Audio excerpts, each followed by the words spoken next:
বইমেলাতে একটা ইন্টারেস্টিং ব্যাপার যেটা আপনি কলেজ স্ট্রিটে কখনই করতে পারবেন না, যে আপনি একটা বই অর্ডার করলেন, বইটা পড়লেন, ওখানে দাঁড়িয়ে দাঁড়িয়ে তারা অ্যালাউ করবে। কিন্তু এখানে বইমেলাটাও যে ডিসপ্লে তো বটেই, নানান রকম বই ছড়িয়ে রয়েছে, আপনি সেখানে দাঁড়িয়ে দাঁড়িয়ে বই পড়তে পারেন, তারপর আপনার ইচ্ছা হলে কিনতে পারেন, না কিনলেও কিচ্ছু আসে যায় না। একেবারে কেউ সেই ব্যাপারটা নিয়ে খুব একটা ভাবনা চিন্তা করে না, কিন্তু দেদার বিক্রি হয়।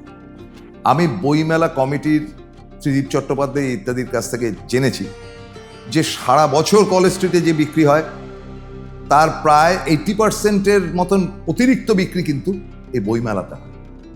এবং বইমেলাতে তারা ছাড়ও দেয় অনেকটা, প্রায় 25% মতন ছাড় দেয়, যেটা তারা মানে যারা পাবলিশার্স তারা যে ছাড়টা বিভিন্ন দোকানকে দেয় তার থেকে একটু কম ছাড় দিয়ে সামান্য লাভ করেও তারা কিন্তু অনেক টাকা, হাজার হাজার টাকা বা লাখ লাখ টাকা তাদের রোজগার থাকে।